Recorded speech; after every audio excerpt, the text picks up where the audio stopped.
मंच पर उपस्थित भारतीय जनता पार्टी के जिला के अध्यक्ष श्री ब्रजकिशोर गुप्ता जी, लोकप्रिय सांसद श्री पुष्पेंद्र सिंह चंदेल जी, हमीरपुर के विधायक श्री युवराज सिंह जी, चेयरमैन पिछड़ा वर्ग वित्त एवं विकास निगम उत्तर प्रदेश श्री बाबूराम निषाद जी, चेयरमैन नगरपालिका हमीरपुर श्री कुलदीप निषाद जी,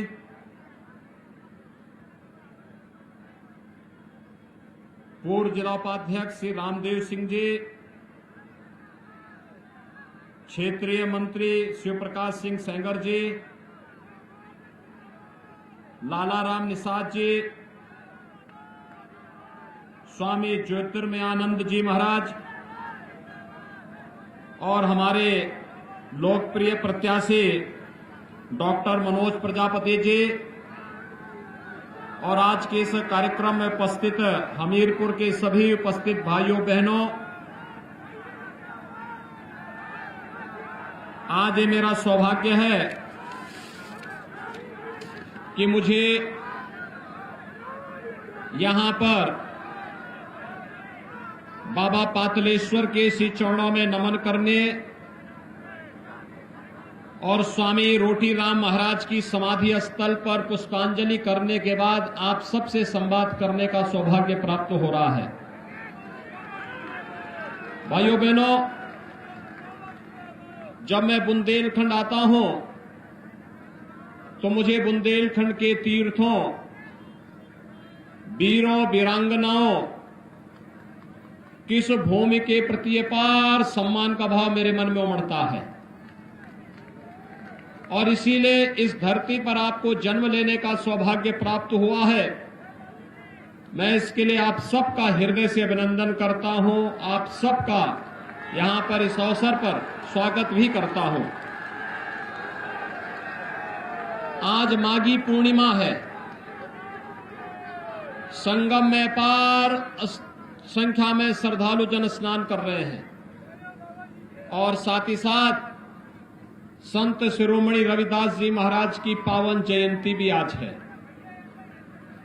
मैं आज प्रातः काल वाराणसी में शीर गोवर्धन स्थित स्वामी जी के संत शिरोमणि रविदास जी महाराज की पावन जन्मस्थली का दर्शन करने के लिए गया था।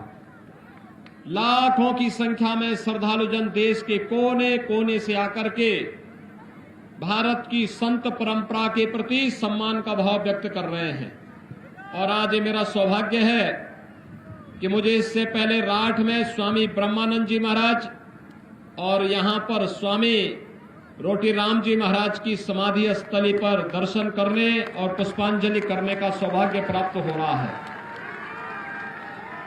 भाइयों बहनों,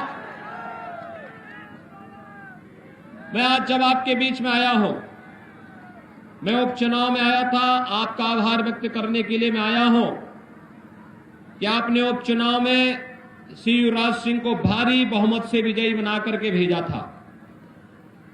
मेरी इच्छा थी उसके बाद भी आने की, लेकिन कोरोना महामारी में आपने देखा होगा पूरी दुनिया को इस महामारी ने कैसा पस्त किया है। लाखों लोग दुनिया के अंदर मर गए हैं, लेकिन भारत के अंदर प्रधानमंत्री मोदी जी के नेतृत्व में प्रत्येक नागरिक के जीवन को बचाने और जीविका को बचाने का जो अभिनव कार्यक्रम हुआ है, उस अभिनव कार्यक्रम को उत्तर प्रदेश ने प्रधानमंत्री जी के मार्गदर्शन में तेजी के साथ आगे बढ़ाने का कार्य किया और आज मैं कह सकता हूं कि कोरोना की पहली वेव रही हो या दूसरी, तीसरी वेव, जैसे हम लोगों ने बुंदेलखंड को माफिया राज से मुक्त किया है, ऐसे ही कोरोना से मुक्त करके यहां के जीवन और जीविका को बचाने का काम भी किया है। भाइयों बहनों, कोरोना में आपने देखा होगा फ्री में टेस्ट, फ्री में उपचार और फ्री में वैक्सीन, सबको वैक्सीन, आप सबने वैक्सीन तो लगा ही ली होगी। कितने लोगों ने वैक्सीन लगाई है? आप सबका मैं अभिनंदन करता हूं। ये वैक्सीन देश की कोरोना के खिलाफ लड़ाई की एक प्रमुख हथियार है और आपने वैक्सीन लगा करके देश को कोरोना पर विजय प्राप्त करने का एक आह्वान किया है। भाइयों बहनों, देश की कोरोना के खिलाफ इस लड़ाई को मजबूती के साथ आगे बढ़ाने के लिए आप सब ने वैक्सीन लिया है, लेकिन जो लोग वैक्सीन का विरोध करते थे, इस चुनाव में उनको मुंह तोड़ जवाब देने की आवश्यकता है कि कोरोना के से हमारी रक्षा मोदी जी की वैक्सीन ने किया है, तो हम इसी वैक्सीन देने वाले का समर्थन भी चुनाव में करेंगे। दूसरा, भाइयों बहनों, सबको वैक्सीन फ्री में वैक्सीन के साथ साथ अब तक महामारी के दौरान होता था कि जितनी मौतें बीमारी से होती थी उससे ज्यादा मौतें होती थी भूख से। लेकिन कोरोना में कोई व्यक्ति भूख से न सोए।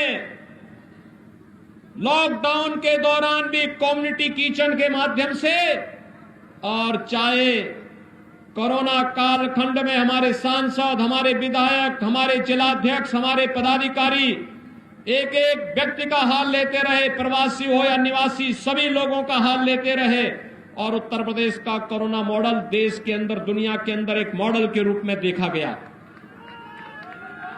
अगर हमने फ्री वैक्सीन, सबको वैक्सीन दी है, तो भाइयों बहनों, हर गरीब को महीने में 2 बार फ्री में राशन देने का काम भी किया है। याद करिए, 2017 के पहले यही राशन या तो सपा के लोग खा जाते थे, उनके गुर्गे खा जाते थे, या बहन जी का हाथी डकार जाता था। बहन जी के हाथी का पेट तो इतना बड़ा है कि पूरा उत्तर प्रदेश के गरीबों का राशन उसमें समा जाए तब भी उसका पेट नहीं भरता है। और इसलिए भाइयों बहनों, मैं आज आपका आह्वान करने के लिए इसीलिए आया हूं।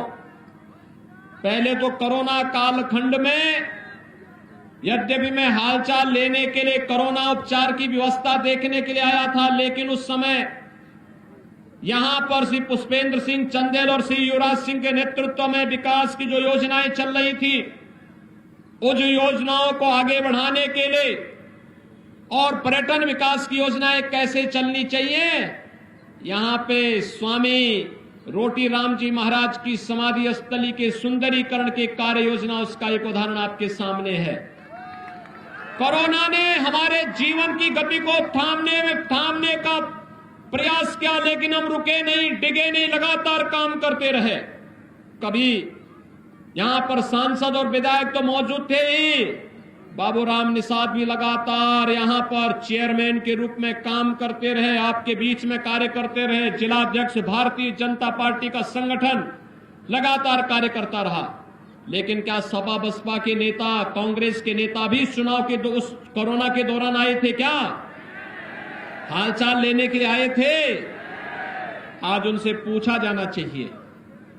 जो लोग विपत्ति के समय आपका सहयोगी नहीं बन सकते, क्या संकट का साथी ही सच्चा साथी होता है? शेष तो अवसरवादी होते हैं, और भाइयों बहनों, इन अवसरवादियों से बचने की आवश्यकता है। दूसरा, मुझे आपसे एक बात और कहनी है, और अब बात कहनी है 2017 के पहले आपके सामने सुरक्षा का एक संकट था। बेटियां स्कूल नहीं जा पाती थी, महिलाएं बाजार नहीं जा पाती थी। प्राकृतिक संसाधनों से भरपूर इस बुंदेलखंड के संसाधनों पर माफियाओं का कब्जा था।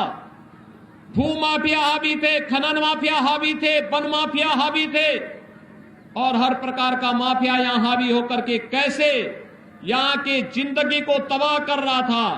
2017 के बाद आपने इन माफियाओं को बर्बाद होते हुए देखा होगा। इन माफियाओं के ऊपर सरकार की शक्ति और सरकार के बुलडोजर को चलते हुए देखा होगा। और मैं आज एक बार फिर बुंदेलखंड की धरती को बताने के लिए आया हूं कि भाइयों बहनों, भारतीय जनता पार्टी की सरकार बनने दीजिए। अपराध और अपराधियों के प्रति और माफियाओं के प्रति यही शक्ति बरकरार रहेगी जो अब तक है, और बुंदेलखंड विकास की एक नई ऊंचाइयों को फिर से छूता हुआ दिखाई देगा। बुंदेलखंड एक बार फिर से विकास की नई ऊंचाइयों को प्राप्त करेगा। आज हम बुंदेलखंड एक्सप्रेसवे बना रहे हैं।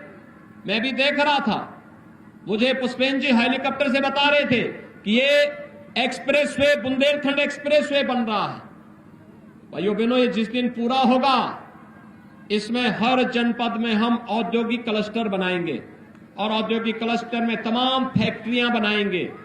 और मैं आपको कह सकता हूं कि आने वाले समय में बुंदेलखंड के किसी नौजवान को नौकरी और रोजगार के लिए बुंदेलखंड के बाहर नहीं जाना पड़ेगा, पूरे देश को बुंदेलखंड में आना पड़ेगा नौकरी करने के लिए।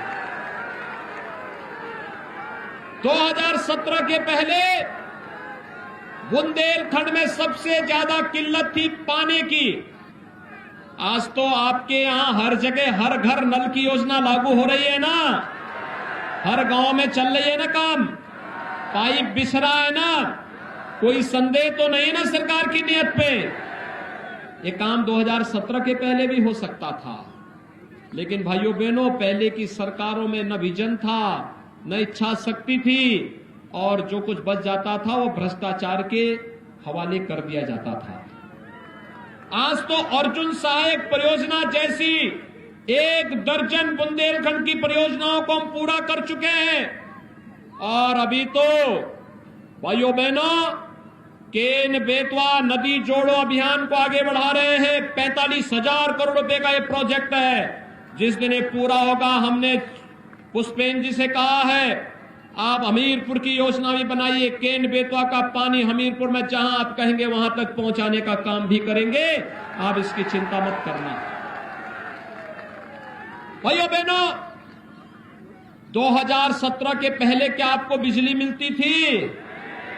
आज तो मिल रही होगी ना, क्योंकि सपा बसपा के लोग अंधेरे में रहने के आदी थे, इसलिए बिजली नहीं देते थे।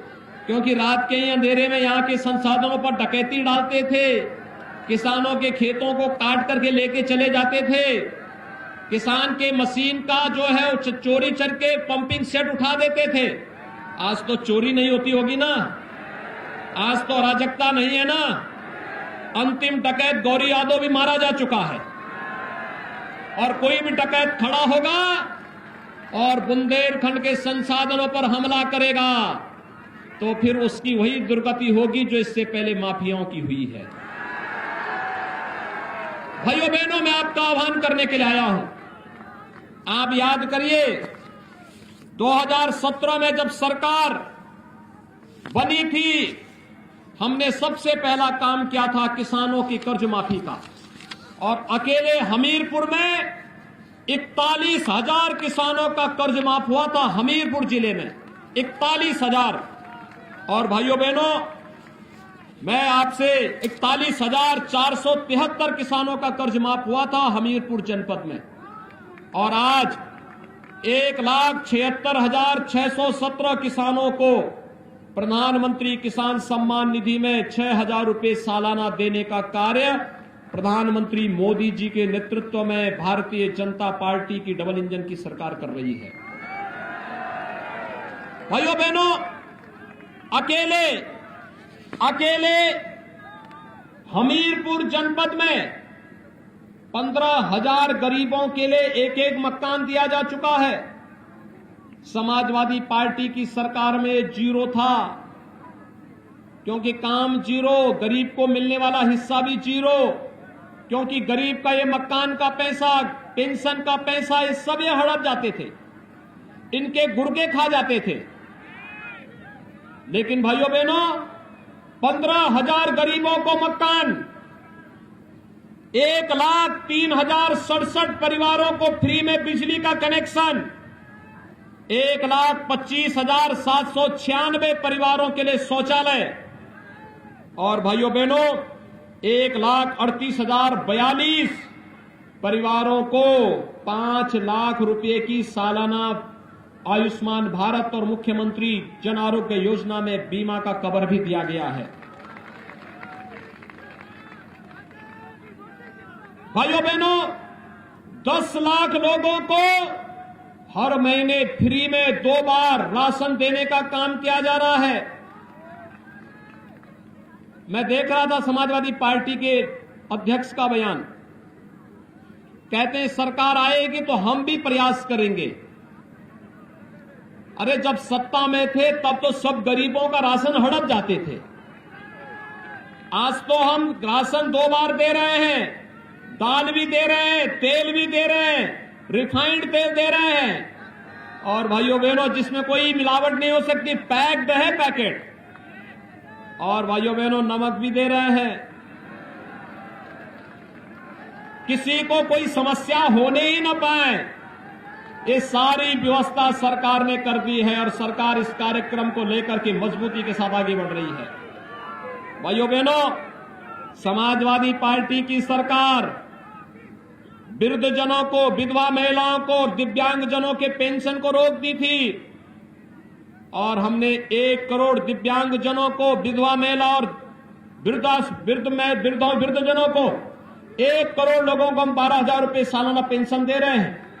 अगर मैं हमीरपुर की बात करूं, 7,066 दिव्यांगजन, 17,329 विधवा महिलाएं और 49,045 वृद्धजनों को 12,000 रुपए सालाना हम लोग पेंशन की सुविधा उपलब्ध करवा रहे हैं।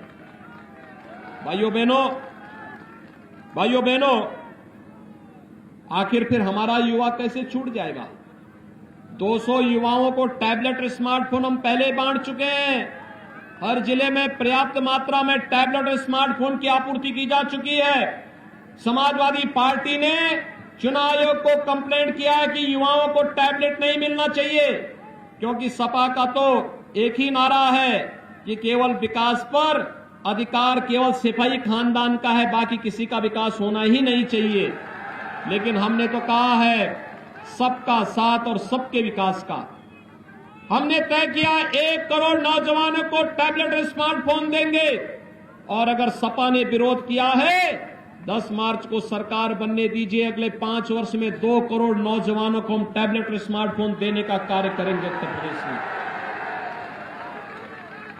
भाइयों बहनों, 10 मार्च को सरकार बनने के साथ ही हम आपसे ये भी कहना चाहेंगे, अब तो सरकार ने ये भी तय किया है कि साल में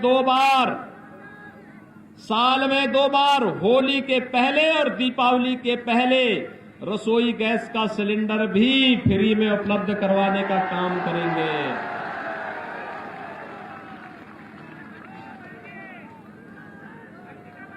भाइयों बहनों, विकास, सुशासन, गरीब कल्याण, नौजवान का रोजगार, समाजवादी पार्टी हमीरपुर में, बांदा में, महोबा में उनके गुर्गे तमंचे के अवैध फैक्ट्री चलाते थे, यहां के नौजवानों के जीवन के साथ खिलवाड़ करते थे। भाइयों बहनों, हमने तो बुंदेलखंड में बुंदेलखंड एक्सप्रेसवे भी दे दिया है और डिफेंस कॉरिडोर भी दे दिया है। अब बुंदेलखंड का नौजवान जब यहां पर बनी हुई तोप पर बैठ करके पाकिस्तान की सीमा में गरजेगा तो दुश्मन के छक्के छूट जाएंगे। और इसीलिए मैं आपसे अपील करने के लिए आया हूं कि भाइयों बहनों, भारतीय जनता पार्टी ने अपने एक युवा कार्यकर्ता को, मनोज प्रजापति को अपना प्रत्याशी बनाकर के आपके बीच भेजा है। और मैं धन्यवाद दूंगा युवराज सिंह जी को कि वह भी आशीर्वाद देने के लिए यहां इस मंच पर आए। युवराज जी थोड़ा यहां आइए, दोनों लोग सामने खड़े हो जाओ। युवराज जी का सम्मान करेंगे हम लोग भी। मैं आज उनका अभिनंदन करता हूं, विशेष रूप से अभिनंदन करता हूं। उन्होंने अच्छा काम किया, अच्छे विधायक के रूप में अपनी भूमिका का निर्वहन किया, और भले ही पार्टी ने उनको टिकट नहीं दिया, लेकिन पार्टी के प्रति अपनी प्रतिबद्धता को व्यक्त करने के लिए आज मनोज प्रजापति को अपने आशीर्वाद देने के लिए स्वयं मंच पर आए हैं। मैं उनका अभिनंदन करता हूं, और मैं विशेष रूप से कहूंगा कि भाइयों बहनों, एक आदर्श कार्यकर्ता का ये लक्षण होता है। कार्यकर्ता सम और विषम परिस्थिति में एक जैसे रहता है। पार्टी दायित्व देगी तो काम करेंगे, और हमारे यहां पे निषाद राज है, बाबूराम जी आप भी आइए भाई। ये तीनों कार्यकर्ता देखो मंच पर भारतीय जनता पार्टी के। बाबूराम जी को कोई दायित्व तो मिला हो ना मिला हो, लेकिन भारतीय जनता पार्टी में 25 सालों से देख रहा हूं इस व्यक्ति को। 25 साल से एक जैसी स्थिति में पार्टी ने दायित्व दिया हो तो भी भाजपा, नहीं दिया है तो भी भाजपा, और आज भी मंच पर हैं। युवराज सिंह ने वही जिम्मेदारी निभाई है। और भाइयों बहनों, मनोज प्रजापति एक योग्य और शिष्ट कार्यकर्ता, शुरू से कार्य किया है, और इसीलिए आज भारतीय जनता पार्टी ने उन्हें अपना प्रत्याशी बनाया है। मेरी आप सबसे अपील होगी, जो विकास करा सके, जो सुरक्षा दे सके, जो सम्मान दे सके, वही सरकार बननी चाहिए। और भारतीय जनता पार्टी इसके लिए आपके पास आई है कहने के लिए। देखिए, मैंने जो कहा मैंने वो करके 5 सालों में दिखाया है। लोग कहते थे राम मंदिर बनेगा, प्रधानमंत्री जी ने राम मंदिर का शिलान्यास करके आज भव्य राम मंदिर के निर्माण कार्य को भी आगे बढ़ा दिया है ना। अब कोई संदेह है? हम चित्रकूट का भी विकास करा रहे हैं, और साथ साथ बुंदेलखंड के एक एक जनपद में विकास की बड़ी बड़ी योजनाएं लेके आ रहे हैं। भाइयों बहनों, यहां किसानों का भी सम्मान होगा, नौजवानों का भी सम्मान होगा, बेटियों का भी सुरक्षा मिलेगी, और साथ साथ महिलाओं का भी सम्मान करते हुए बुंदेलखंड को विकास की नई ऊंचाइयों तक पहुंचाने का कार्य करेंगे। यही आह्वान करते हुए एक बार मैं आपसे अपील करूंगा कि 20 फरवरी को पहला काम मतदान, और फिर पहला मतदान। सभी लोग सहमत हैं? भाजपा को चुनाव जिता करके भेजेंगे। मेरे साथ दोनों हाथ ला करके बोलेंगे, भारत माता की, भारत माता की, भारत माता की।